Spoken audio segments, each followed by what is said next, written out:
What is up, YouTube? Hope you're having a very lovely day today, wherever you may be in this world. So in today's video, I'm really excited to be bringing you something special. I have for you today a free tutorial on how to get started with Amazon ads for self-publishers.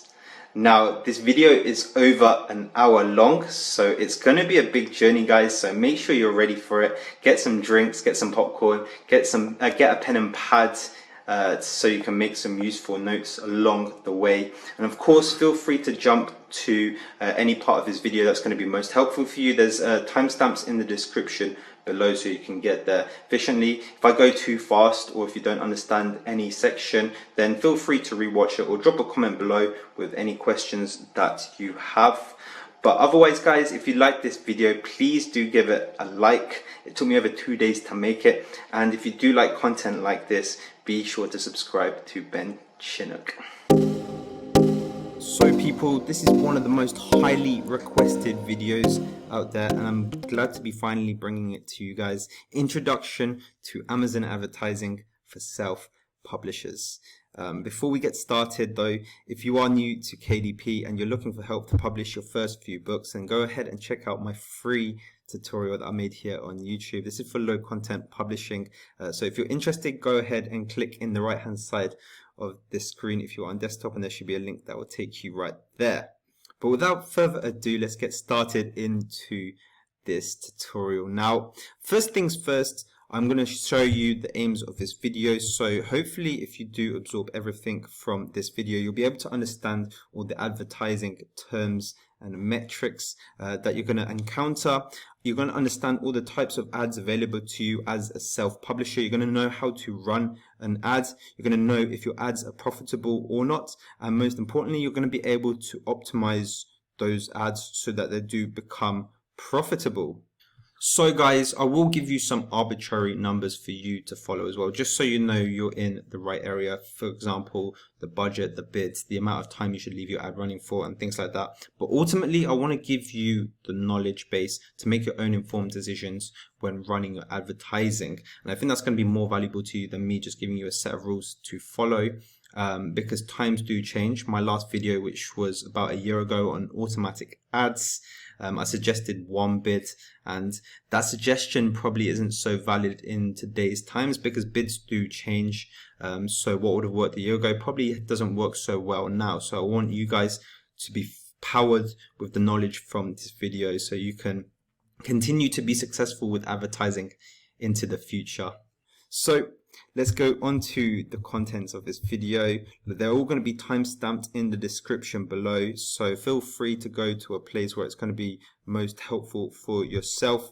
But essentially we're going to be covering what are Amazon ads and why we're going to be using them. What are the pros and the cons that we should be aware of with Amazon advertising. We're going to be getting started in setting up your homepage, just making your homepage as efficient as possible so you can see these metrics as easily as possible. Understanding advertising terms and jargon, different types of ads, creating a profitable automatic ads, auditing and optimizing your ads, creating manual ads, and then creating sponsored branded ads. So first things first, let's talk about what Amazon ads are. So we're just going to start off with a sample screen where we've basically picked out, a search term. So I searched kids activity books, and the first thing that came up was this. So these are the first products that came up here. So if you are familiar with the Amazon marketplace, you'll know that this is a fairly typical page for a search result. So if you type anything in the search bar, in this case it's kids activity books, you'll see a line of products. Now in fact, the only way you'll be able to tell if there's advertised products is with this little tab underneath the product. You can see there's a little sponsored tab, and that's the only way the customer can know. But essentially that's how ads appear on Amazon. This is one of the ways, and this is one of the most common ways also. So there's going to be people, publishers, sellers on Amazon who are all going to be trying to advertise books to try and get to the top of the search results on Amazon. So Just looking at Amazon ads in technicality, it's obviously short for advertising. If English is not your native language, ads is short for advertising. And it's an integrated marketing platform that allows you to pay to get your books in front of more customers. It uses a cost per click bidding model, which means you only pay when a customer clicks on your ads. There's another one which is cost per impressions, which means every time a customer sees your ads you pay, but that's not the case. So unless a customer clicks onto your ads, you're not paying. And you bid an amount to display your ads for the chosen keywords, products, or categories. And if you are the highest bidder, your ad gets displayed. There's of course more metrics that define who gets, the spot for the advertisement. It isn't just the highest bidder. There's a few other things like relevancy to, the search term typed in by the customer and things like that. But generally it is a bidding model. Now, just to show you what it looks like, in practice, we've got 3 books that want the top spot for kids activity book here. So we got one by DK Books, and they've only put a bid of 10 cents for the keyword kids activity book. Penguin are like, okay, I'll pay a little bit more. I'll pay 15 cents for the top spot of kids activity book. And then I come along and I say, okay, I'll pay a little bit more than that, 20 cents. I'll have the top spot for kids activity book, and no one goes above me. So the 2 other publishers, DK Books and Penguins, they don't get the top spot, but because I bid the most, I get this top spot here, and they're probably further down in the search results. So I'm happy, and more customers get to see my book. Whether that's profitable or not is a different story, but more customers do see my book there. So that's basically what the bidding model looks like in practice. And now we're going to go and talk about why we use Amazon ads. And this gives me a good opportunity as well to build, a little bit of rapport with you guys watching here, because I don't want you thinking throughout this whole video, why am I listening to this guy when we don't know if he has been successful with his own ads or not. So the main reason we use Amazon ads is because obviously it is profitable when it is done correctly. So let me show you my results across all the different marketplaces since I started advertising. So first things first, Amazon USA. So this is my results after 2 years. Let me just move my face here. You can see after 2 years, we spent around $10,000 in the US in ads, and we've generated around $56,000 in sales. So over the 2 years, that's around $4,000 of extra profit generated. Now, at first glance, that might not sound like a huge number, but we advertise in multiple marketplaces, so they definitely all add up, as you will see in a second. And it's remarkable because I started off unprofitable as well. So as you can see from the start, it was really, really bad for the first 4 or 5 months until I got the hang of things, and from there, we've just been profitable, so that's all good. Amazon Canada, around 2,000 Canadian dollars of extra profit generated, but I've only been doing Canadian ads now for the last 8 months. And if we go down to the UK, that's around £5,000 of extra profit generated. Just £6,000 spent, £45,000 in sales. And I've been doing the UK ads for around a year and a half, so different time frames, just because the UK ads and then the Canadian ads got rolled out later than the US ads for publishers. But all in all, if you count all those 3 together, roughly speaking, that equals around $12,000 of extra profit that we have generated that we wouldn't have if we didn't advertise. That equates to around 15,000 Canadian dollars or £9,000. So this is all extra profit that I had that I wouldn't have had if I didn't advertise in the respective marketplaces. So definitely is worth your time. So now let's talk about the pros and cons of running Amazon ads. So obviously the first pro that I've already mentioned was that it is definitely profitable. It's going to generate you more money if it's done correctly. Now also, It is integrated with Amazon, so it is relatively easy to set up and to use. It doesn't take a lot of time to, run the ads. It offers a lot of ways to reach more potential customers, and that obviously equals more potential sales. Not only do you get those sponsored product ads, but you can also change the targeting, you can change where you get the placements and things like that. So there is a lot of options for you to, get a lot more eyeballs on your product. It does give you an edge over your competitors, especially if they don't advertise when done correctly. It gives you a fighting chance in any niche. So even if I publish in a very competitive niche, like if I put a certain number for a bid, I will be able to get my book into the top spot, even if it has to be $1, $2, $3 for that top spot in any search term. I will be able to get eyeballs on my book in any niche. And of course, it boosts your short-term and your long-term rankings. So of course, ranking is to do with the amount of sales your book has in a given time frame. So of course, if you advertise, you get more eyeballs on your book and potentially more sales. Those potential more sales will actually help you rank within certain keywords, categories, and things like that. And in the long run, this is definitely going to be beneficial for you. Now, those are the pros. Now for the cons, this is the biggest con. So if you are starting out publishing on KDP, then watch out for this, because you're going to be up to 2 months of negative cash flow. And what I mean by that is Amazon pay you, so KDP pay you, sorry, after 2 months. So if you make your royalty in this month, say April, they will pay you at the end of June. However, if you advertise, they will charge you every month. So if I advertise and spend, $10 today, they will charge me at the end of April. Now this schedule differs a little bit for different people. But generally I pay mine at the end of every month. So you will be out of pocket before Amazon pays you back your royalty.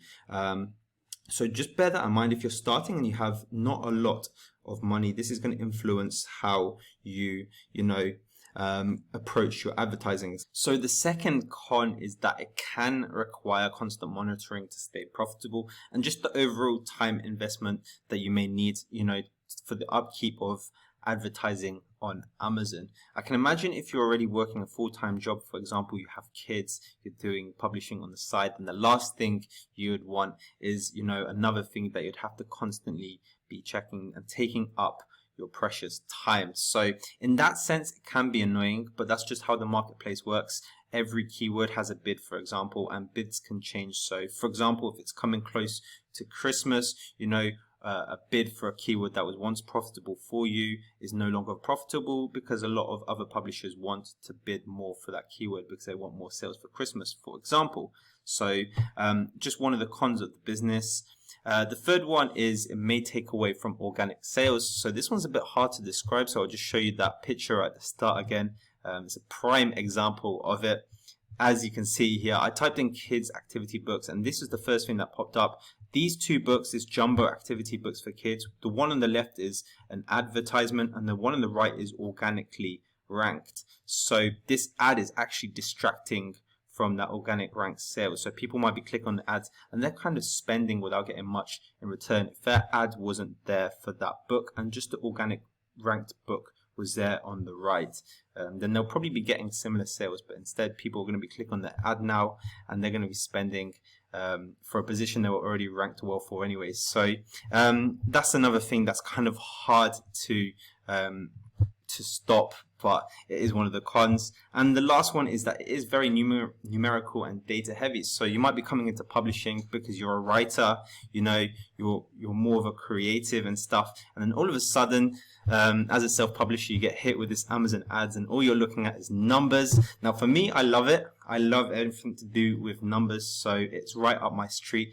But yeah, if you aren't so fond of numbers and things like that, I can imagine that this would be very off-putting for you. But yeah, that is pretty much the pros and the cons wrapped up. So let's get into the juicy stuff now. We're going to be setting up an advertising account. So if you go onto your KDP homepage, very simply, guys, you're just going to select marketing here at the top. And once you select marketing, there's going to be Amazon advertising on the second one down. Now you're just going to choose a marketplace. You do have to register for each marketplace individually. So just start off with the USA, for example, and then do Canada, and then do the UK and Germany and all the marketplaces that you can possibly do, right until Australia.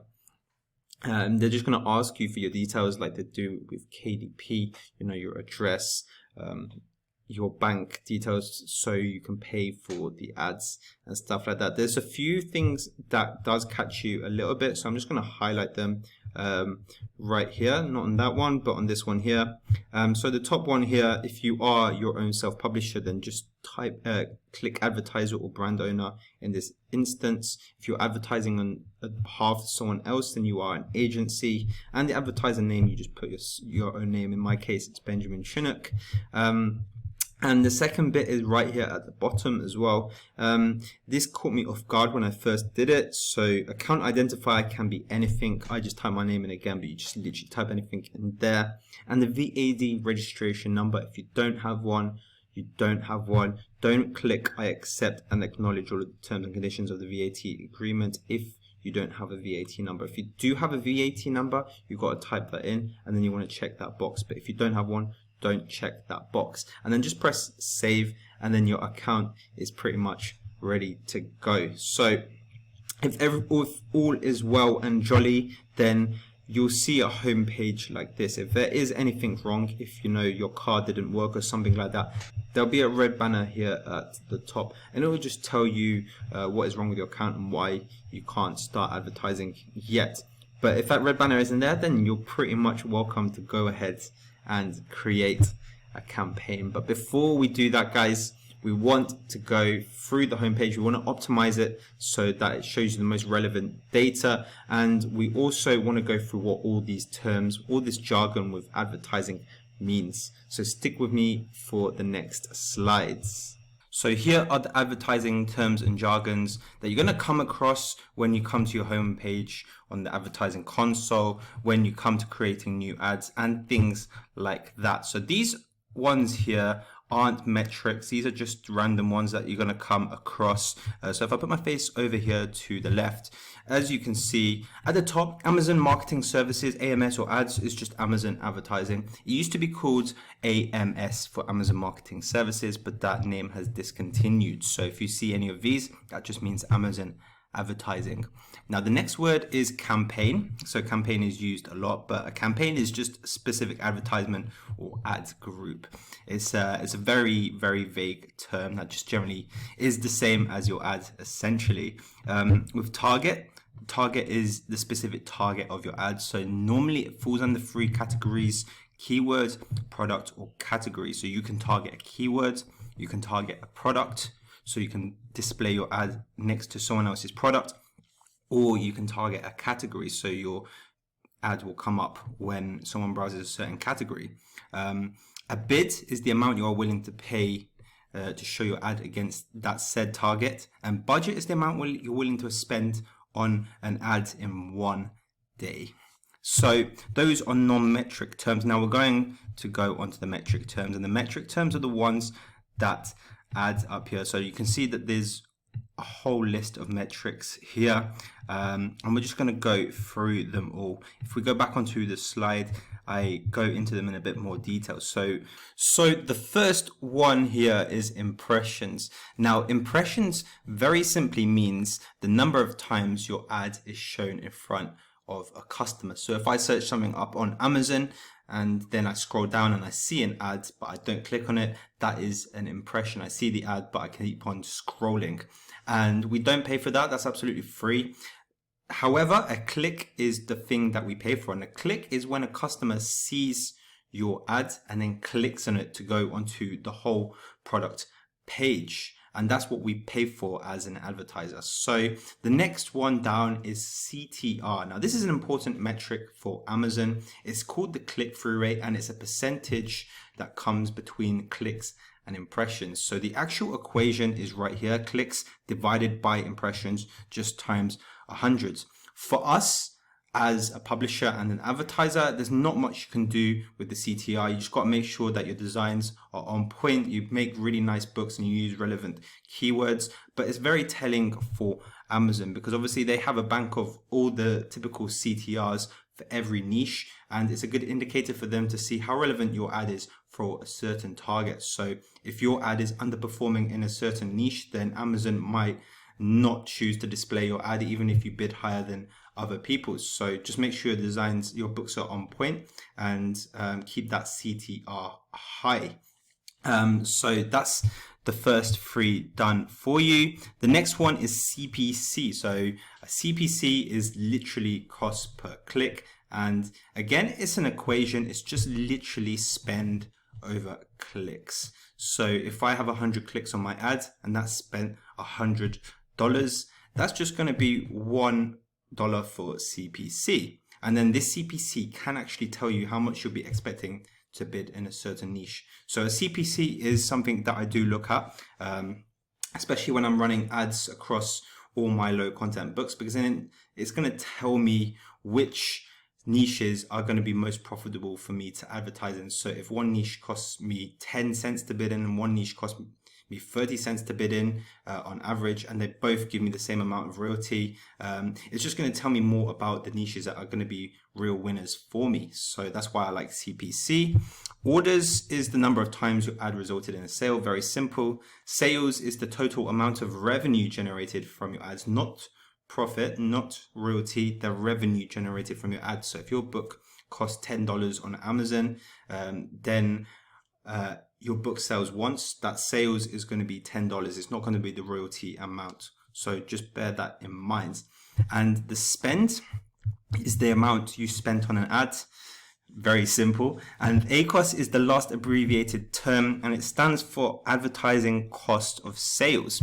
And just like CTR, it is a percentage, the actual equation being the sales divided by the spend times 100. And this is in green because it is going to be the most important metric for you guys. This is going to tell you whether you're profitable or not on Amazon ads. So we're going to be looking at the ACOS primarily. And with all that being said, let's go on to the Amazon advertising screen. Now I can't show you one that's not been used yet. Your new one may look slightly different to this, but this is the one that I've used the least, which is Amazon Australia, and it should be like new. So at the moment, you'll see your homepage. You won't have any data here in this graph in the middle because you haven't made any advertisements yet. But before we do make an advertisement, like I said earlier, we're going to be setting up the homepage to win. So for that, we want the most important metrics here at the top.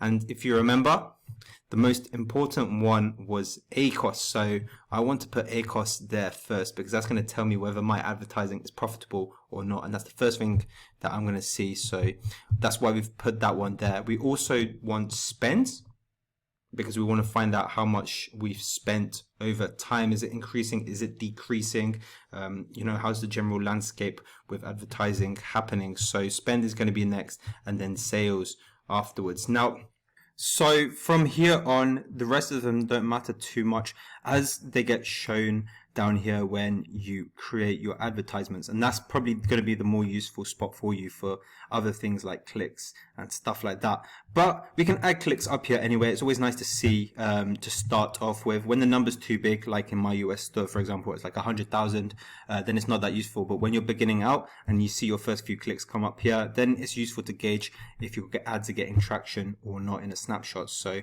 add the clicks up there for sure. And I also like to add the orders as well, because then you can start counting from 0 upwards when you start out. So that's basically the setup that I'd have. So now we've completed the header, we're going to move down to our campaigns. Now, if you're new to advertising, you're not going to see anything here, but you'll have the option to modify the columns. Now, the point of this down here is to look at each individual ad.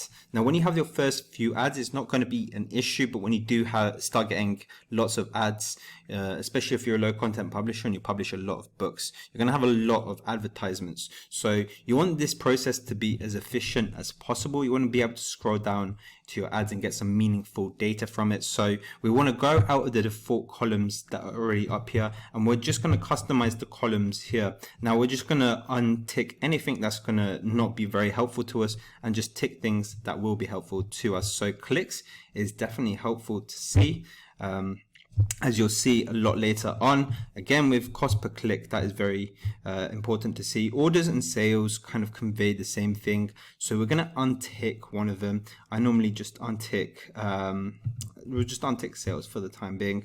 Untick this Kindle edition page read because that's not that interesting, and we're just going to untick type and untick start date because none of these things will show us any meaningful data as we're scrolling down. Whereas when we see clicks, when we see orders and stuff like that, then it shows us whether we're getting sales on our ads, whether we're getting clicks or not, and whether we're spending lots or not. So that's going to be the most useful data. And as you can see on mine, you barely need to scroll. In fact, you can just scroll down through all your ads. If you have like 200 on the page, it's going to be a lot clearer to you to see ads that are winning and ads that are not, as opposed to all that other data that you don't really need. So that's your columns down here in a nutshell. Now, the next thing that we're going to do is use portfolios. So you can see I've already created one here, April 2021, and ideally guys, you want to be creating a portfolio for every month. Now this isn't a rule, you can use portfolios however you like, but I find that the most useful way to use these portfolios is by doing them month by month. When you start out, it won't be evident why, but as you go down the line, so like years down the line, then you can go back to months when you started out advertising. And for me, I saw a lot of ads that were doing very well when I made them a year ago, but when I look back on them now, they've all died off. They're not spending anything, they're not getting any views or anything like that because the bids have just gone up for those ads. So if I didn't use these portfolios like that, I would have known that my ads at the start were not delivering anymore, just because I focus more on my new ads and I have so many ads to look at. So that's the most useful use for portfolios. Make one for every month. So at the moment it's April 2021. When it goes to May 2021, then just create another portfolio with May 2021 ads in them, and then June 2021 with all your June ads in them, and so on and so forth. And yeah, that's portfolios in a nutshell.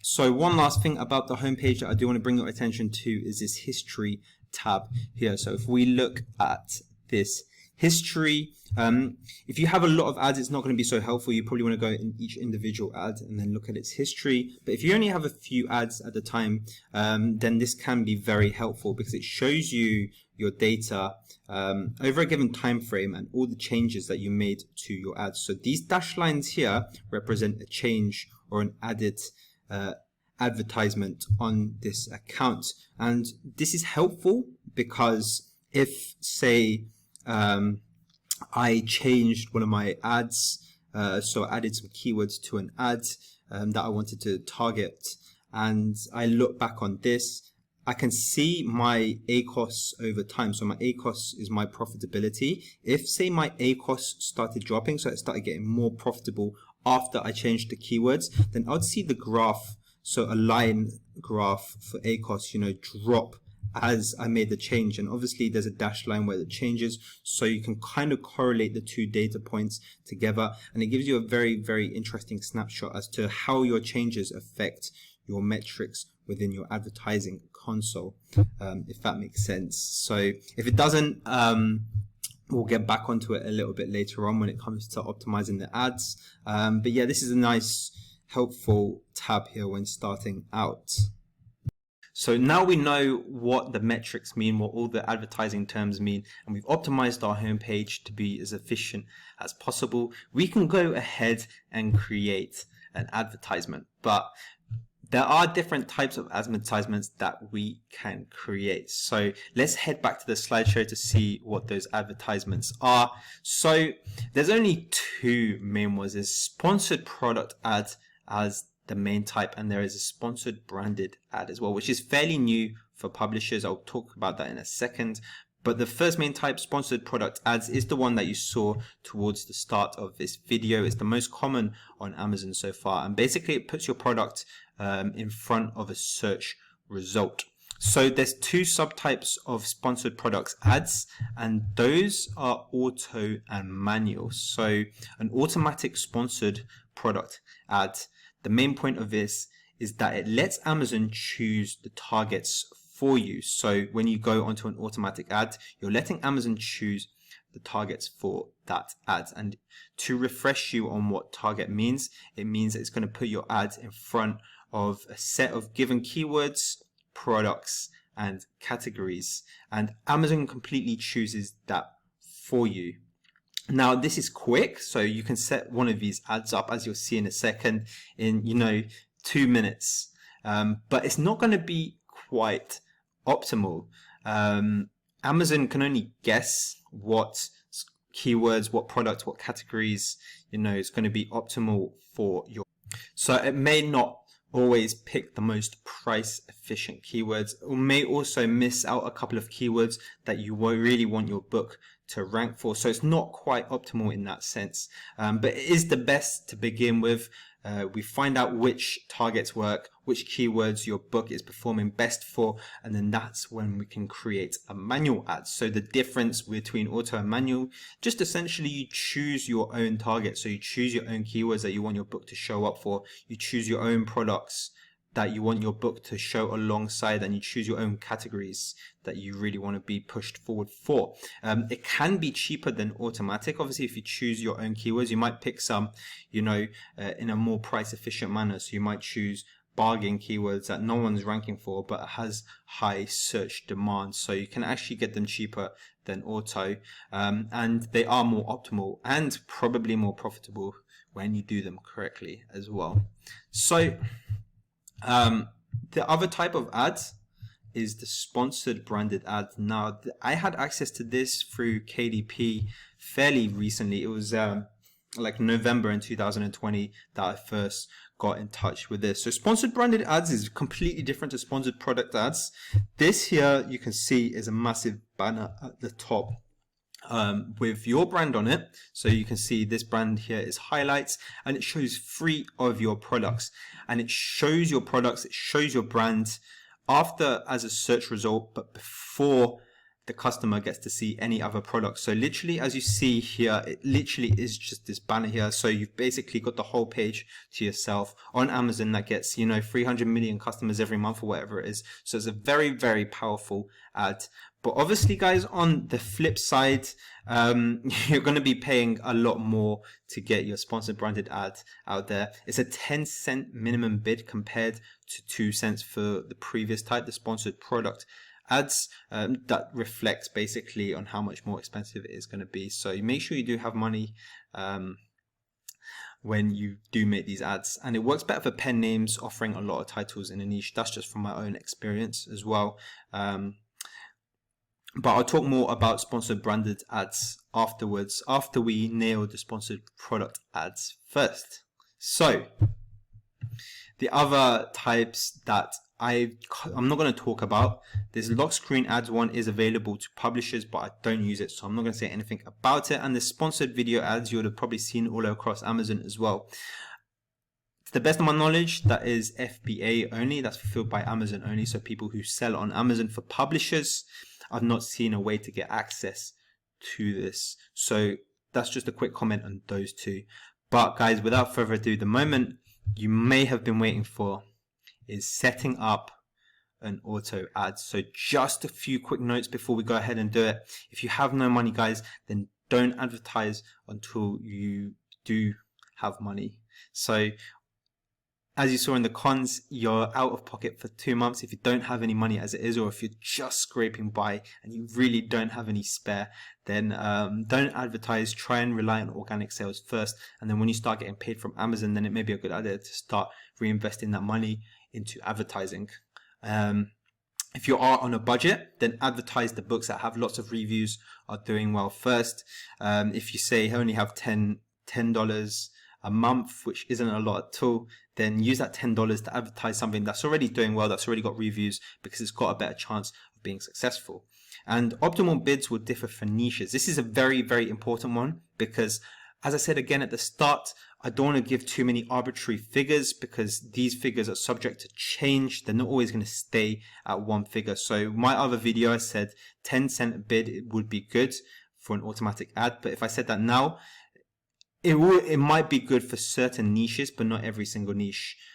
Some niches may require you to do 20 cents. Some may require you to do 30, 40 cents. So honestly, with this video, I'm giving you the knowledge, to make your own decision as to how to best approach your niche. The aims of creating an automatic ad are as follows. So of course we want this automatic ad to be profitable, but also we want to find successful targets from this automatic ad to put into a manual ad. So that's keywords, products, and categories that are successful from this auto ad. We're going to stick them into a manual ad, which I'll show you how to set up later in this video. And of course, we want to learn as well about the niche that we are publishing in. So if you are just starting out, low content publishing on KDP, then the priority is going to be different to someone who's, a fiction writer and has just wrote their first book and started running ads to that book. So if you are just starting out on low content, obviously you do want your ads to be profitable over everything. So that's going to be your biggest priority. But as you go further down into your publishing business and you want to do a deeper dive into your niche, you've invested a lot of money, a lot of your time publishing books within that niche, then you want to use these automatic ads to learn more about the niche and how your book kind of stands in that niche. So maybe you ranked well for one keyword, but you're not ranking so well for another keyword. So it's kind of telling. You get to learn more about your niche in that respect. So guys, without further ado, let me take you over to our advertising console where we're going to be setting the first automatic ad together. We're just going to go ahead and create campaign here. And then as you see the types of ads that was available to us, the sponsored products, the sponsored brands, lock screen ads, we're just going to go ahead and select sponsored products to begin with. And you will see a page now that looks like this. So the campaign name, so one rule I do like to have with the campaign name is that I put what ad type it is. So whether it's an auto ad, a manual ad, and if it's a manual ad, what they are targeting, keywords, products, categories, a mixture of the three. And if it's a branded ad, I'll put branded afterwards as well. So if we're just doing an ad for a logbook, mileage logbook, for example, I'm going to put the word auto afterwards because we're going to be creating an auto ad. So that's what my campaign name is going to look like. It's going to have what type it is in capital letters afterwards, just for efficiency. So if you saw the bit where we were removing parts of the column, then this is where it comes down to, because we're already putting the campaign type in the campaign name. So we don't need that column there, and it means that we've got less data, to look at and get confused with. So that's why I do it like that. With the portfolio, we're going to put it in this month. I've combined these 2 months together because I don't have any many ads for April, so it doesn't make too much sense to give it its own month. Start is this date, and end we're just going to leave at no end date. And the daily budget, again, I can't say what this number should be for you. For me, it's $5 a daily budget, but bearing in mind that it never gets to anywhere near that amount. So I have 400 or so ads in this ads account. I nowhere near spend $2,000 a day on ads in this account. So 99% of the ads won't go anywhere near the daily budget. And if your ads go near the daily budget, then you know that one, you're spending, a high amount on the ads, or two, you're in a very, very competitive in demand niche. So I always put 5 in there. Like I say, everyone's situation is different. If you don't have a lot of money to begin with, then maybe lower it down to $1, $2, $3. But I keep mine at 5, and it allows most of my runs, my ads to run throughout the day, no issues. Now our targeting is going to be automatic targeting. Amazon will target keywords and products that are similar to the products in your ads. So obviously when it comes to making your book, guys, remember that keywords are very important. Don't think that just because you can nail advertising, you don't have to worry about the keywords, about the metadata in your book. You do, because Amazon, if you choose automatic advertising, Amazon are going to look at your metadata and think, okay, it's this type of book, it's that type of book. And if you're just jamming keywords into your keyword slots, then it's going to confuse Amazon when you come to create the ads. So good keywords are key when you come to upload your book. So campaign bidding strategy is a very interesting one. The default setting is this dynamics bid up and down. So if we read it, it says we'll raise your bids by a maximum of 100% in real time when your ads may be more likely to convert to a sale, and lower your bids when it's less likely to convert to a sale. So you're basically letting Amazon adjust your bids for you. So for me, I keep it on dynamic bids up and down because it goes back to that CPC thing as well. So if Amazon changes the bids for you, it might be more efficient in the sense that if you put it at, say, if you put your bid at, say, 20 cents and then it reduces it down to 15 cents to get a sale, you know that you were the top bidder at 15 cents when you got that sale against a certain search term that a customer typed in. So it's very, very helpful to get to know your niche a little bit better. The one I wouldn't go for is fixed bids because it locks your bid in at 20 cents regardless. And you don't really learn anything about how much, you know, other bidders are paying for certain keywords. So fixed bids is you're leaving a lot of knowledge on the table about your niche. So I wouldn't go for fixed bids. Now you can select down only as well. That's also a very good strategy. It means that you don't allow Amazon to go above the bid that you had. So if you put 20 cents for a bid, it won't go above 20 cents, whereas the one I've selected now can take it up to 40 cents. So if you're lower money, then go on down only. There is an argument that Amazon can just put your bid up without any meaningful reason to, and, you know, just like scoop more profit out of you by, you know, charging you 25 cents instead of 20 cents, for example, for the same keyword when it didn't need to do that. So it kind of just depends whether you trust, you know, Amazon advertising enough to raise the bid for you in an honest manner. But I've had good experiences with both up and down only. I do up and down because, you know, it's more dynamic in the sense that if other people come in and bid more than what I placed as a bid, so if my keyword goes up to 25 cents as the highest bidder, I've bid 20 cents for it, then Amazon will raise my bids for me as well in that sense. So it just tells me more about how much, you know, people are paying for keywords and targeting. Now for the ad format, we're just going to be choosing standard ads here. It's quicker than custom text ad. Custom text ad just means that you get to add your own advertisement copy.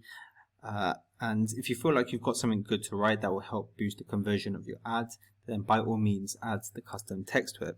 But the standard ad is just super simple. Now when it comes to creating an ad group as well, I just leave this ad group name as ad group 1. I don't really use ad groups because it's a little bit confusing and it's not very necessary. So ad group 1, just leave that. And now we're just going to select a product from this table below. Obviously I've blurred out my books because, you know, I don't want my brand, my niches getting hunted.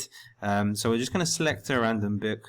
Where's my mileage logbook?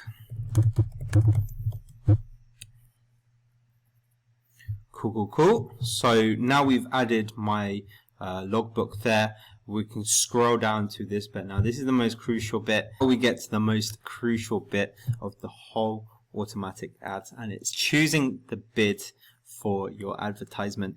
Now this suggested bid underneath never really made any sense. $1.20, I can tell you right now, is unbelievably high. So if you're making, say, $2.40 royalty per book, you're going to have to, you know, sell one book for every 2 clicks you get on your ads, which is almost undoable. It just doesn't make any sense. This can tell you that this niche is very, very competitive, just because the numbers here are quite high. I can tell you they're quite high. Most niches that are publishing don't normally have a suggested bid that high. It's normally 70 cents or 60 cents in that region. So mileage logbook is very competitive, but you don't want to be using the suggested bid is what I'm trying to say. If I had to give you a value that's worked best for me, historically 10 cents has been very, very good, but more recently I'd say 15 cents is a winner.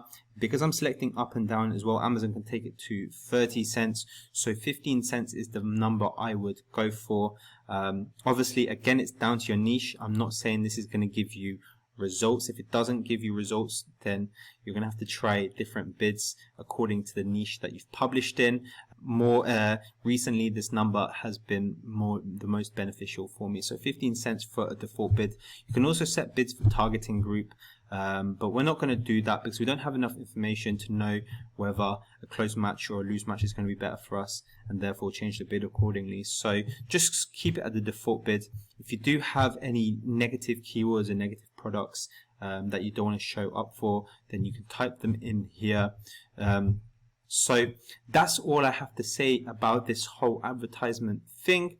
You've got your default bid set, and what you're going to do is just press launch as campaign here, and as soon as you do that, you will get this. So what you can do from here is you just go back onto your campaigns page, and you should see your ad, and it should already be delivering. Amazon will send you an email saying that it's been approved, because Amazon do approve every ad manually, but generally speaking, unless there's something that seriously violates the Amazon ad policy, like there's a lot of swearing in your ad copy or something like that, then it will always get accepted. So we just wait for a little bit, and then it will pop up underneath, guys. So guys, congratulations for making your first automatic advertisement here on Amazon. If it is your first time, basically a summary of everything that we've done. We've set the budget at $5, we put the bid at 15 cents, and we put the bid type as dynamic up and down. Remember, the best thing you can do though, if you want to be the most successful at advertising, is to experiment with, you know, all the different options that you do have. So keep messing around with the bid, because like I say, every niche is going to be different. So if you're a fiction publisher, if you publish coloring books, if you publish notebooks, it's all going to be different. So mess around with the bid, mess around with the budget as well, and just find what works best for you. So that's what I can say about that. Don't just copy these numbers here, because it's not going to be the right numbers for every single person watching this video. So now we have our ads running. We can make a couple of them. If you do have a couple of books and you have the budget, then by all means make ads for all those books. That's what I do anyway. I literally advertise every single book out here on the marketplace. Yeah, just because I have the budget to do so. So now let's have a look at auditing and optimizing your ads. So now you have a few ads running. What you're going to want to do is you're going to want to check back on this ad within a week, ideally. I mean, I do mine weekly, and sometimes I do it more than once a week, maybe twice, 3 times a week, especially if it's a season like Q4, when the sales are picking up and more advertisers will want to come to Amazon. So I check it more often in busy periods like that. But once a week should suffice if you're just starting out. And you're going to see 4 different types of ads on your screen. So I'm going to show you a case study example so this all makes sense. But essentially, you're going to see ads that have no spend or clicks and no sales. So these are just completely dead. You've left them for a time frame and they've done absolutely nothing.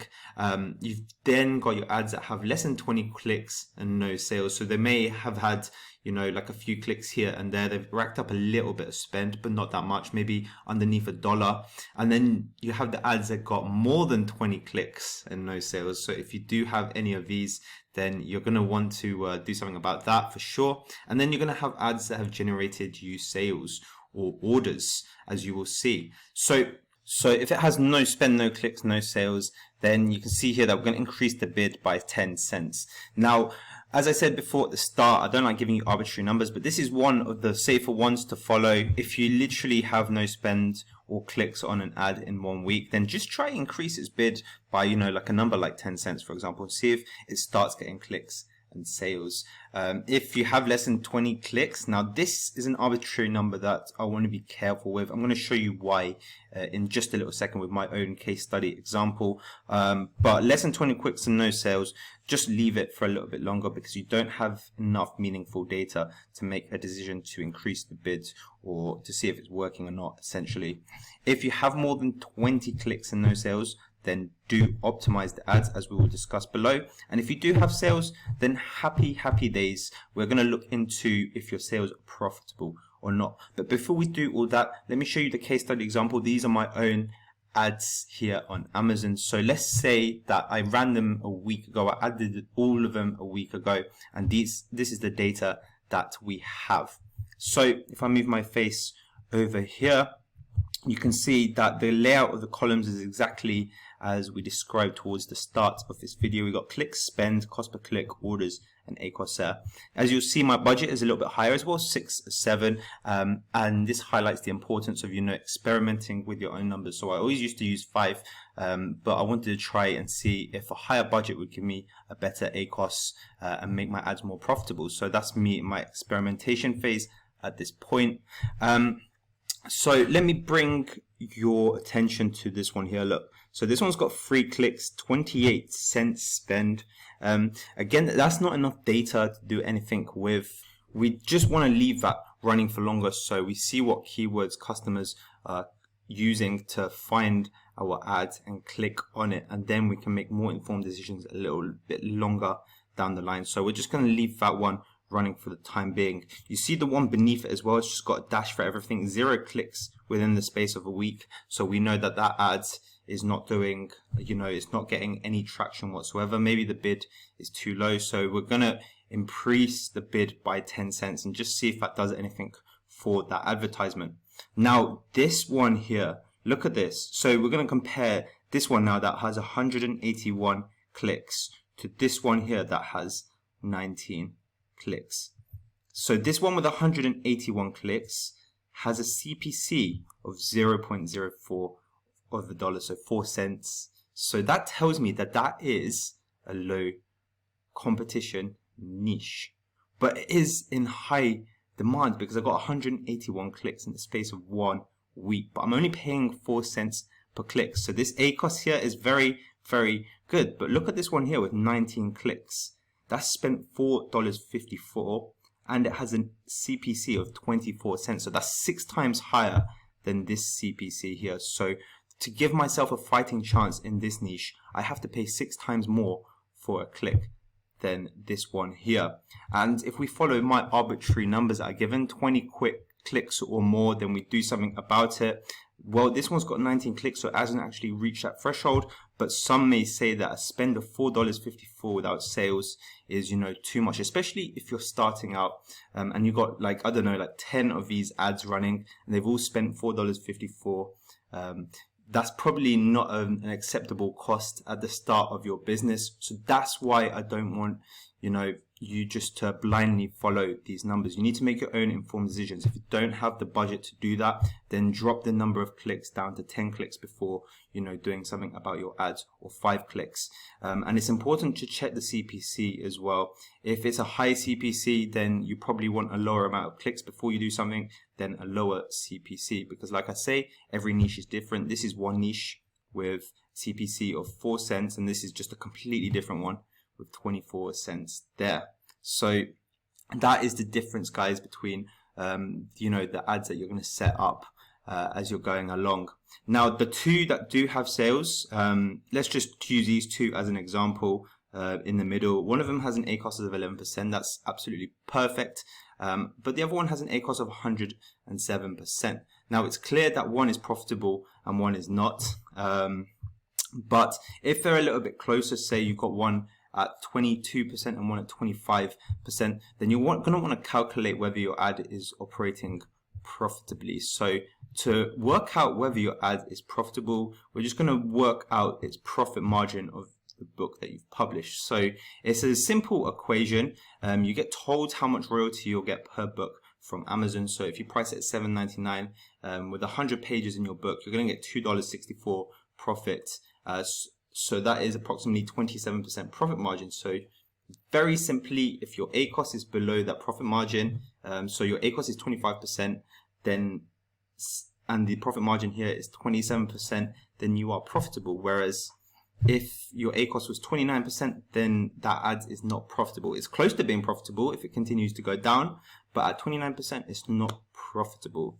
So what you'll find is most of your books will have between 20 to 30% profit margin if you price them in the normal range of, paperbacks, between $6.99 and $9.99 in that region. Then you'll have around 20 to 30% profit margin. So I myself just set an arbitrary target of 25% ACOS or under for it to be profitable, because if you do make lots of ads, it's not going to be efficient for you to calculate the exact profit margin of each one.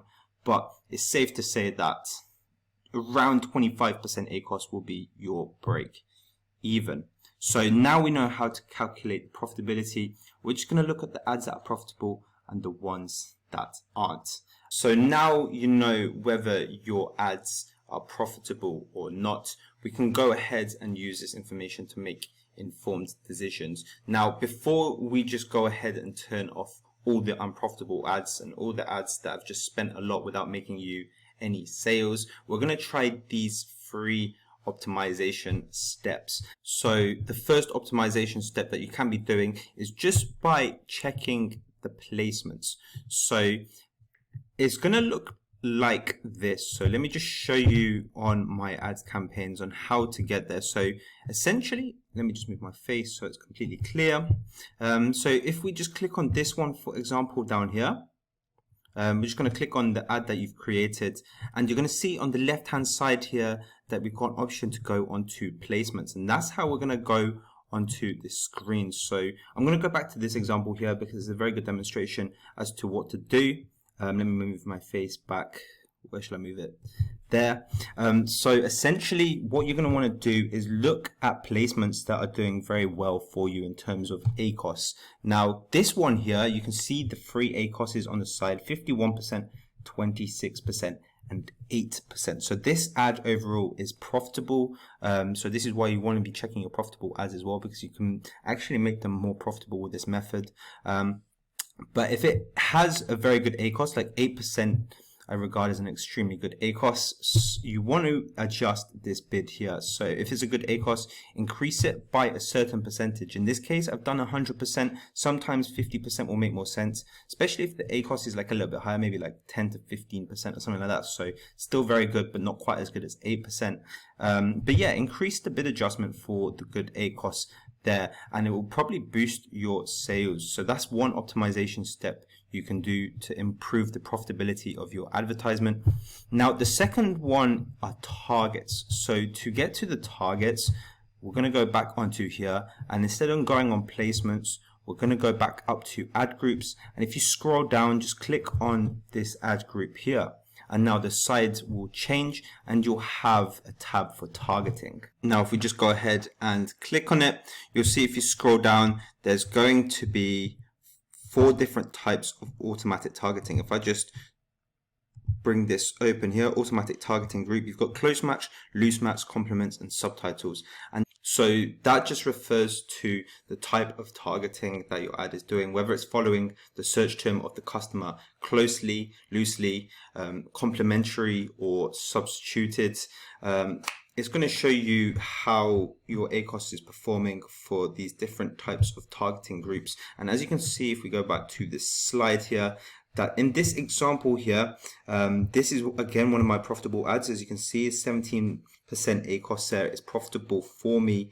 You can see that through this automatic targeting that you can see, this third one here, which would be close match, is got a significantly high ACOS, so that's 36% compared to the loose match and the substitution that is 15% and 19% respectively. So what we want to do for this high ACOS here is lower the bid. So we can lower that from 12 cents, say, down to 8 cents. Again, it's just down to the situation. If it's extremely high ACOS, then maybe lower it even more, or just switch it off with this little switch there. But in this case, I'd probably lower it down to 8 cents. And then that should make your ad more profitable, because then less money is getting spent on this close match targeting type here, which is not evidently profitable for you. So that's another way you can optimize it. In manual ads, you'll see this option as well, but it'll be a list of keywords, categories, or products. In this case, you can see that one of them is extremely high. So I would just lower that bid down from the original 10 cents down to 5 cents and so on. Now, the third way you can optimize your ads is through search terms. Now, if you go onto the search terms, you can see all the searches that your ad has shown up for. So if a customer searches in the search bar for something and your ad has displayed, it will come up here. Now you can see how each search term has performed for your advertisements. So for all the ones that are unprofitable, like this top one here, for example, if it's just continuously unprofitable, and the second one here as well has spent $8.18 and not even given me a sale, I would just put those into negative targeting. Now, if you just click on actions here on the left, let me just move my face a little bit more so you can see that even clearer. This actions button on the left, and you can move it straight into negative targeting if it's just giving you a bad time. So that is another way you can do search terms. Forgot to say as well, to get to search terms, you want to just go from the targeting tab down to the search term tab. This is going to have no data because this is a new ad, but that's how you get there, guys. Just press action, move to negative targeting if the search term is giving you a bad time. So those are basically the 3 steps you can do to optimize the ads. Remember, guys, I do recommend you check your ads every week. So next time you do want to check our ads is in the 2nd week at least, and we want to check back on those optimized ads. Now we want to see that they're doing better. If they were unprofitable before, we want to see that they're getting more profitable just by monitoring the ACoS and watch that go down. If it's already profitable, then we just want to monitor that it isn't going back up the ACoS. But if it's still unprofitable and there's no progress, like it's a really bad ACoS or it's just not making sales at all, then you have the option to reduce the overall bid or just pause the ads in general. It really depends on your budget, guys, and how much hassle you want. If you reduce the bid, it's still going to be running, so it's one more ad you're going to have to monitor. But if you just take a chance in that niche anyway and publish something and it's not worked out, then just pause the bid and move on, especially if you're a low content publisher, because you'll be publishing in several niches. If you've put a little bit more time and effort and money into the book, you're a non-fiction publisher, fiction publisher, or you just paid someone to make that book for you, then ads isn't the only determinant to its success. You can check the book's keywords, design, and other metadata and be sure that it is in line with the industry standard. That's what customers that search those keywords are looking for in the first place. So if you're confident in the niche, I would recommend you rethink the design, rethink the keywords of your book and stuff like that, and just also keep the ad going. You have the option to make other ads as well, and like I say, it's all about testing different strategies and stuff like that. So maybe the strategy you have on this ad isn't so great. So that's my advice, guys. You can either reduce the overall bid or just straight up pause it. Both of them are viable options depending on your budget and how much time you have for your ads. So that pretty much sums up that optimization stage. Now you know how to make an automatic ad and you know how to optimize it to be more profitable. So people, now we are in the position to be creating our very first manual advertisement. So the aim here with this manual ad is to try and be more optimal and more efficient than the automatic ads. Now with the automatic ads, you can go on to the search terms, which I showed you in that optimization step previous, and basically you can just look at all the search terms that have done well and that haven't done well. So all the targets like keywords and products that has given you a profitable ACoS. So we're just going to grab those keywords, we're just going to grab those products, and we're going to just put them into this manual ads alongside other targets such as other keywords and other products, which I'll be showing you in this next step. Now I'm going to keep it fairly simple because this is an introduction. This isn't a full length video and I don't want to spend too long explaining absolutely everything. So we're just going to go and walk through how to create a manual ads.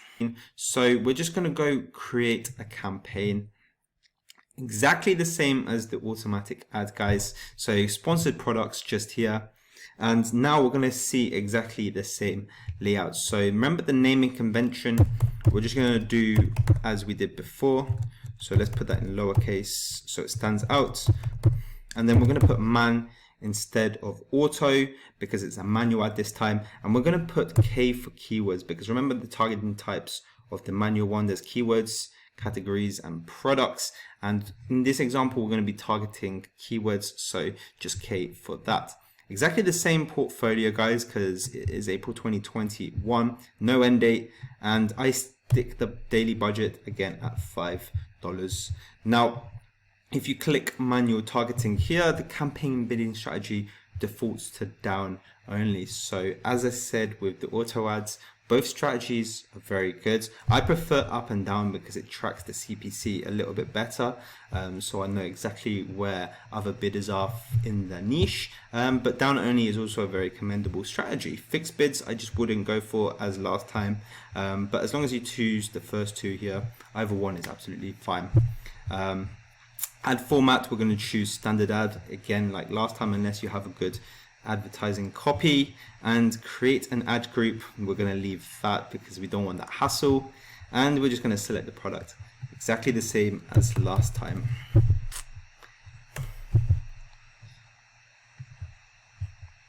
And if you scroll down, this is where everything changes now. So targeting, we're going to leave as keyword targeting, remember, because this is a keyword advertisement.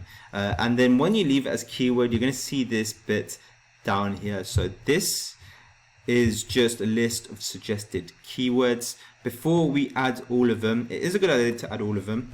Before we do, we're just going to select custom bid there, and we're just going to reduce that down to 10 cents. That's what I always do with my manual ads. Remember, guys, you have the tools and knowledge now to make your own informed decisions. So if you think your niche is 10 cents, then go ahead and put 10 cents in there.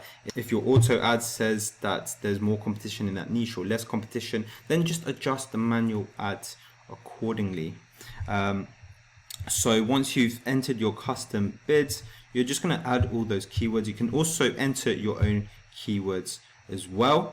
So one thing I do like to do is just use keywords that, you know, the most successful books in my niche are ranked for. So in the case of the mileage logbook, I just go onto Amazon. I've already searched it and I'm just going to find one that's doing really, really well. There we go. So this is a very good one. Look, 14,000 is an extremely good rank. So we're just going to click on this one, guys.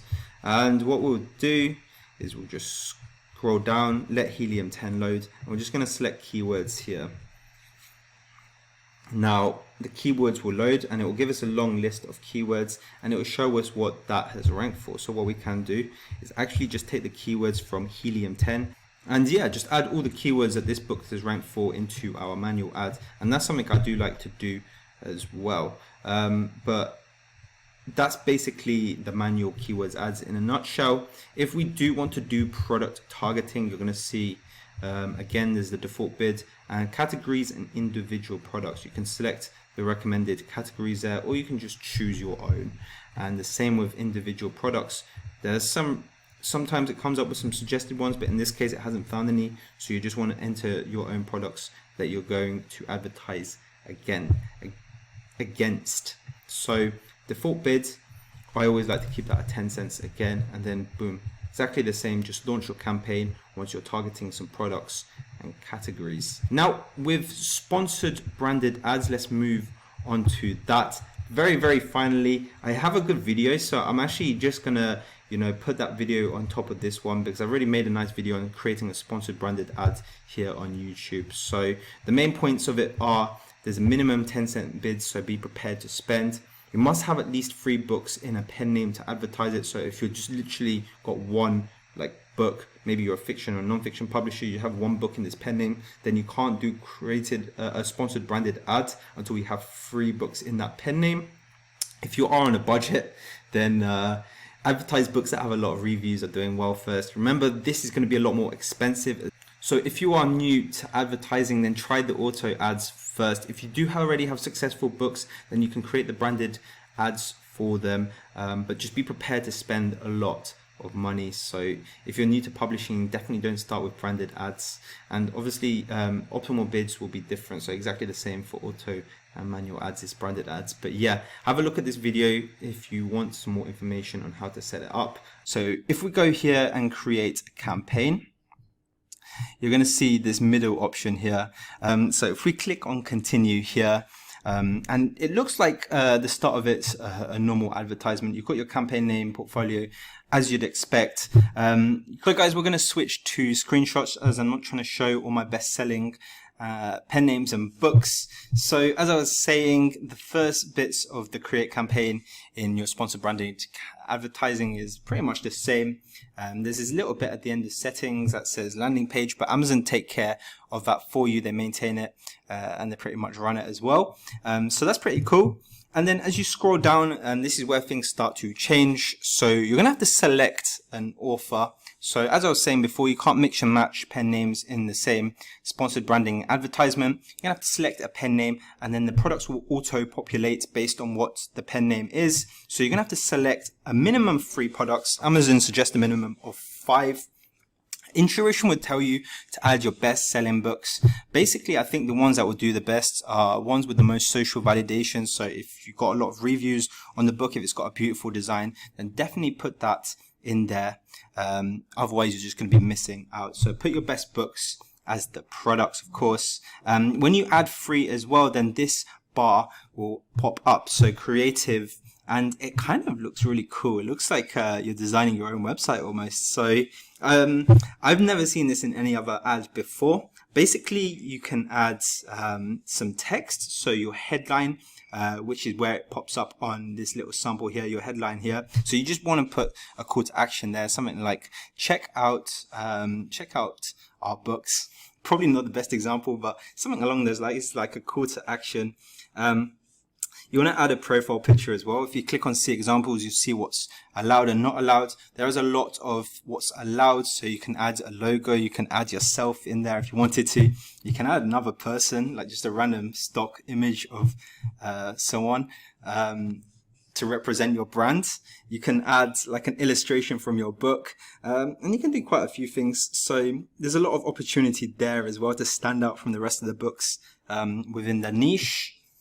And of course, if you scroll down a little bit further, you've got the products, and it will allow you to reorder the products below. So as you saw at the start of this video, you can show up to 3 products in one sponsored branding campaign at the top bar. So you're going to want to select basically your 3 best products, the ones with the most reviews, the ones with the best designs, anything like that, the ones that have the best advertising performance. Add them into the top 3 here. Obviously, put your best book in number 1 place, because that's the first one anyone's going to see, and you want this to catch your customer's eye. So this one, you want to put your hottest book in number 1, essentially. If you click optimize your ads here as well, then basically you're allowing Amazon to choose which products show up in your landing page based on relevancy. So it doesn't matter too much about the other books that you selected in products. So that's that. And as I was saying before as well, there's no automatic option for this campaign. I don't know if that's going to change in the future. I don't think so. But at the moment, you can only do keyword targeting and product targeting. So you have to have keywords or products or categories in mind that you want to target before launching this advertisement. So once you click on a keyword or product, then it becomes the same as a sponsored ad, manual keyword or manual product targeting, and it will bring you up into a page that looks like this. The biggest thing to note from this as well, the biggest difference is that the smallest bid amount, as I said before, is 10 cents. So with your typical sponsored ad, it's 2 cents. With sponsored brands, it's 10 cents. So Amazon is basically hinting at like a 5 times multiplier as to how much they expect people to bid for sponsored branding rather than sponsored ads. And it just goes to show how much of a business Amazon is. They're really hot on this as well. And that's what I love about Amazon. So that's that. So that once you've completed it, all that in, you've added the keywords, and you can submit for review, and then off it goes. So that branded video excerpt was from a video they did back November. It should be linked in the top right hand side of the screen if you're on desktop, if you want to watch a bit more of what branded ads are about. But that is pretty much it for advertising, guys. I think we've covered everything from the content. Very finally, these are my recommendations. It's just a summary of everything that I've said in this video. Well, just a few points that stand out above the rest. You know, test different strategies and don't rely on one bid for every ad. If you have the budget, then create the ads as soon as possible. In fact, this is something I haven't said, so I would recommend you make the ads as soon as possible after publishing your book. That way you collect data from your ad set as soon as possible. If your budget is tight, then advertise your best books first, and if your ad is unprofitable, optimize. If it's still not profitable, then lower the overall bid or just switch it off, just depending on your budget or your circumstances. So yeah, that's it from me, guys. I hope this video has been super helpful for you in helping you understand a little bit more about Amazon advertising. Feel free to go back to any section you didn't understand and just rewatch it. But yeah, guys, it's been a long 2 days, so I think that's everything from me. If you haven't liked this video yet, be sure to like it, hit the subscribe button for more stuff like this. But otherwise, I hope you have a very nice day, and I will see you all in the next video. Take care.